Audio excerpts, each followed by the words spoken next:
அனைவருக்கும் வணக்கம். வீட்டில் செல்வ வளம் கொளிக்க ஆடி வெள்ளிக்கிழமைகளில் நாம் என்னென்ன செய்ய வேண்டும்? ஆடி மாதம் என்பது அம்மனுக்கு மிக உகந்த மாதமாகும்.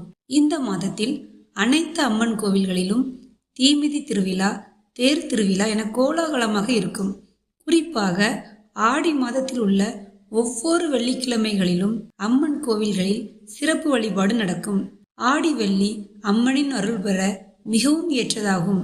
ஆடி மாதத்தில் மட்டும் சிவனின் சக்தியை விட அம்மனின் சக்தி அதிகமாக இருக்கும். அதாவது ஆடி மாதத்தில் மட்டும் சிவன் சக்திக்குள் அடக்கம் என்பது ஐதீகம். இந்த ஆடி மாதத்தில் நாம் பெண் குழந்தைகளை அம்மனாக பாவித்து அவர்களுக்கு உணவளித்து ரவிக்கை, தாம்பூலம், வளையல், குங்குமச்சிமிழ், மஞ்சள், கண்ணாடி, மருதாணி போன்றவற்றை கொடுக்க அம்மனின் அருள் பரிபூரணமாக நமக்கு கிடைக்கும். ஆடி மாதத்தில் வரும் ஒவ்வொரு வெள்ளிக்கிழமை அன்றும் புற்றுள்ள அம்மன் கோவிலுக்கு சென்று நாகருக்கு பால் வார்த்து குளம் தலைக்க வேண்டும் என வேண்டிக் கொண்டால் நாம் வேண்டியது அப்படியே நடக்கும். ஆடி வெள்ளி அன்று விரதம் இருந்து அம்மனை தரிசித்து வந்தால் திருமணம் ஆகாதவர்களுக்கு விரைவில் திருமணமாகும். சுமங்கலி பெண்களுக்கு அனைத்து செல்வங்களும் கிடைக்கும் என்பது நம்பிக்கை. ஆடி வெள்ளியில் அம்மனுக்கு உகந்த கூழ், வேப்பிலை, எலுமிச்சை வைத்து படையல் போடுவது சிறப்பு. இனி ஆடி வெள்ளிக்கிழமை அன்று நாம் எவ்வாறு வழிபட வேண்டும் என்பதை பார்ப்போமா?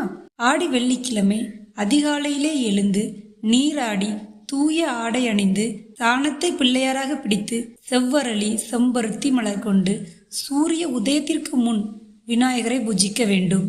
வாழை இலை மீது நெல்லை பரப்பி அதன் மீது கொழுக்கட்டை வைத்து விநாயகரை வழிபட வீட்டில் செல்வம் கொளிக்கும்.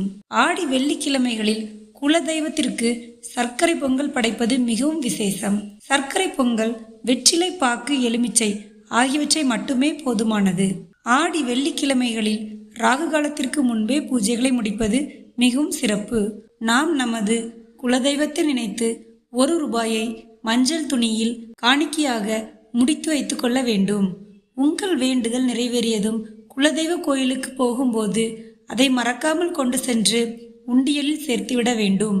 ஆடி வெள்ளிக்கிழமைகளில் குலதெய்வத்தை மறக்காமல் வழிபட்டால் அனைத்து வளங்களும் சேரும். நன்றி.